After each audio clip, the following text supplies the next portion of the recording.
Hi BookTube, it's Amy, and as promised, I'm back here with Lives of the English Poets by Samuel Johnson, and today we're going to begin reading Life of Milton. We're not going to do this all in one go because it is over 70 pages long. So this is going to be broken up into a number of shorter videos. But I'll start reading and see how far I want to go today. So this is Life of Milton. The Life of Milton has already been written in so many forms and with such minute inquiry that I might perhaps more properly have contented myself with the addition of a few notes of Mr. Fenton's elegant abridgment, but that a new narrative was thought necessary to the uniformity of this edition. John Milton was by birth a gentleman, descended from the proprietors of Milton near Thames in Oxfordshire, one of whom forfeited his estate in the times of York and Lancaster. Which side he took, I know not. His descendant inherited no veneration for the White Rose. His grandfather John was keeper of the forest of Shodover, a zealous papist who disinherited his son because he had forsaken the religion of his ancestors. His father John, who was the son disinherited, had recourse for his support to the profession of a scrivener.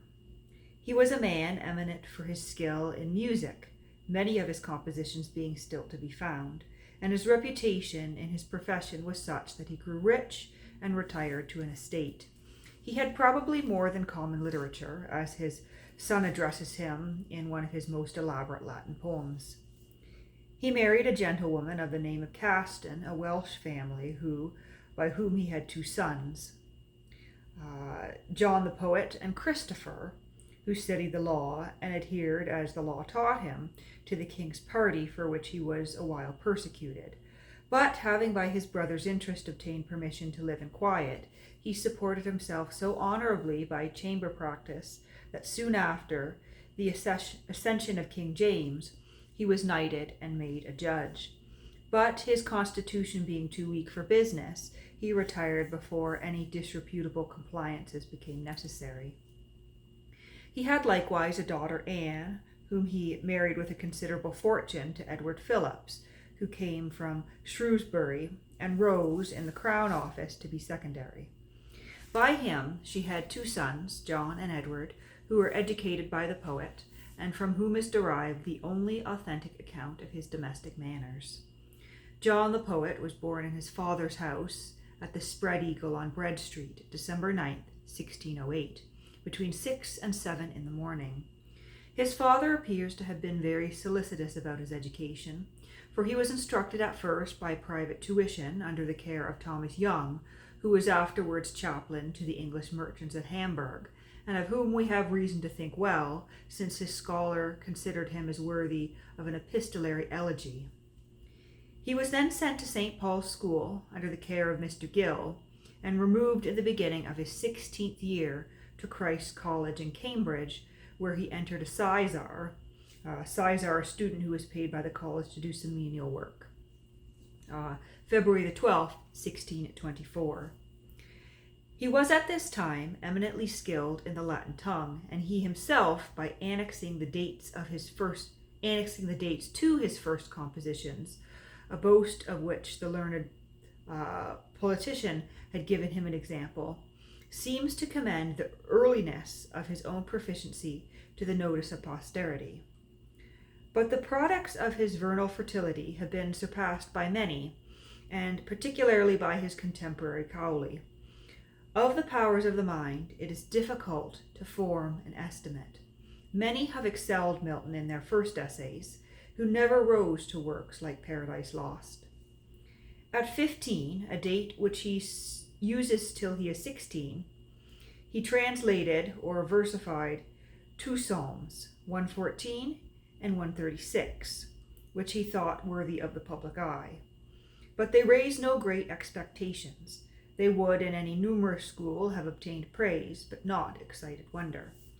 Many of his elegies appear to have been written in his 18th year, by which it appears that he had then read the Roman authors with very nice discernment. I once heard Mr. Hampton, the translator of Polybius, remark what I think is true, that Milton was the first Englishman who, after the revival of letters, wrote Latin verses with classic elegance. If any exceptions can be made, they are very few. Haddon and Ascham, the pride of Elizabeth's reign, however they may have succeeded in prose, no sooner attempted verses than they provoked derision. If we produced anything worthy of notice before the elegies of Milton, it was perhaps Alabaster's Roxana. Of these exercises, which the rules of the university required, some were published by him in his maturer years. They had been undoubtedly applauded, for they were such as few can perform, yet there is reason to suspect that he was regarded in his college with no great fondness. That he obtained no fellowship is certain. But the unkindness with which he was treated was not merely negative. I am ashamed to relate that I fear is true that Milton was one of the last students in either university that suffered the public indignity of corporal correction. It was, in the violence of controversial hostility, objected to him that he was expelled. This he steadily denies, and it was apparently not true, but it seems plain from his own verses to Diodati that he had incurred rustication, a temporary dismission into the country, with perhaps the loss of a term. Then we have some verses in Latin here that I am not going to attempt to read in the Latin. I will skip down to the footnote and read the English translation. I am detained in the city which the Thames washes with its tidal waves, and since this is my beloved home, I am not unwilling to be held here. I am no longer concerned about revisiting the Rue de Cam, nor am I plagued by a desire for the town from which I have just been excluded. I am not prepared to endure the constant threats of a strict teacher, and my nature is not such as to submit to the other indignities. If it is exile to return to my father's house and to pursue idle pleasures in careless freedom, I do not object to the name or lot of an outcast, and I gladly take advantage of the condition of exile. And that's the end of the translation there. I cannot find any meaning but this, which even kindness and reverence can give to the term vitidi laris, a habitation from which he is excluded, or how exile can be otherwise interpreted. He declares yet more that he is weary of enduring the threats of a rigorous master and something else which a temper like his cannot undergo. What was more than threat was probably punishment. This poem, which mentions his exile, proves likewise that it was not perpetual, for it concludes with a resolution of returning sometime to Cambridge, and it may be conjectured from the willingness with which he has perpetuated the memory of his exile, that its cause was such as gave him no shame. He took both the usual degrees, that of bachelor in 1628 and that of master in 1632, but he left the university with no kindness for its institution, alienated either by the injudicious severity of its governors or his own capacious perverseness. The cause cannot now be known, but the effect appears in his writings. His scheme of education, inscribed to Hartlib, supersedes all academical instruction, being intended to comprise the whole time which men usually spend in literature, from their entrance upon grammar till they proceed, as it is called, masters of arts. And in his discourse on the likeliest way to remove hirelings out of the church, he ingeniously proposes that the profits of the lands forfeited by the Act for superstitious uses should be applied to such academies all over the land where languages and arts may be taught together, so that youth may be at once brought up to a competency of learning and an honest trade, by which means such of them as had the gift, being enabled to support themselves without tithes by the latter, may, by the help of the former, become worthy preachers. One of his objections to academical education, as it was then conducted, is that men designed for orders in the church were permitted to act plays, writhing and unboning their clergy limbs to all the antic and dishonest gestures of Trinkelos. And there is a footnote here, Trinkelos, a character in a minor play, Albumazar, 1614, by Thomas Tompkins, which was revived to the amusement of Charles II and Pepys, among others. Dishonest jesters of Trinculis, buffoons and bawds, prostituting the shame of that ministry which they had or were near having to the eyes of courtiers and court ladies, their grooms and mademoiselles.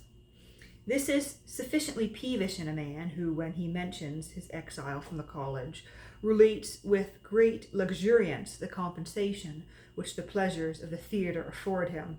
Plays were therefore only criminal when they were acted by academics. He went to the university with a design of entering into the church, but in time altered his mind, for he declared that whoever became a clergyman must subscribe slave and take an oath withal, which, unless he took with a conscience that could retch, he must straight perjure himself. He thought it better to prefer a blameless silence before the office of speaking, bought and begun with servitude and forswearing.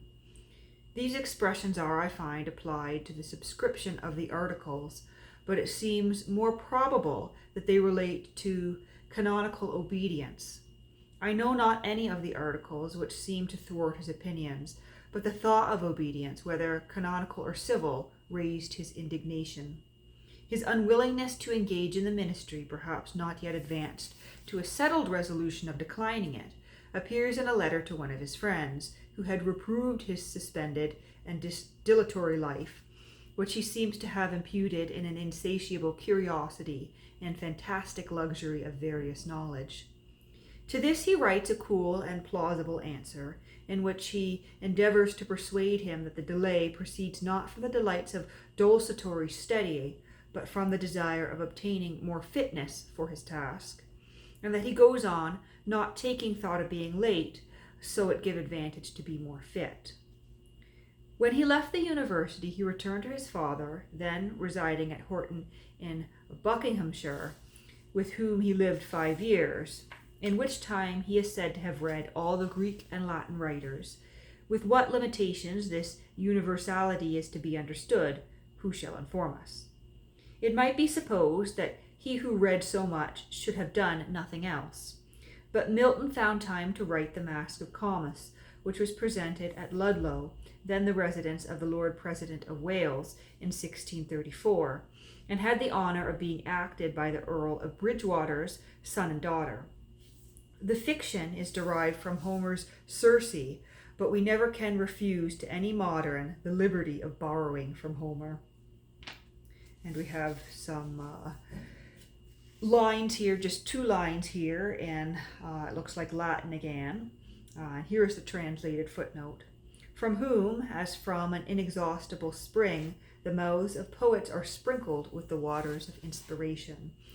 So that is in reference to Homer.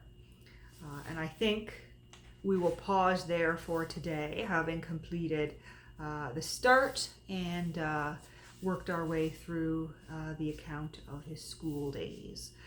So if you enjoyed that, please stay tuned for the next video when I will continue on reading Life of Milton.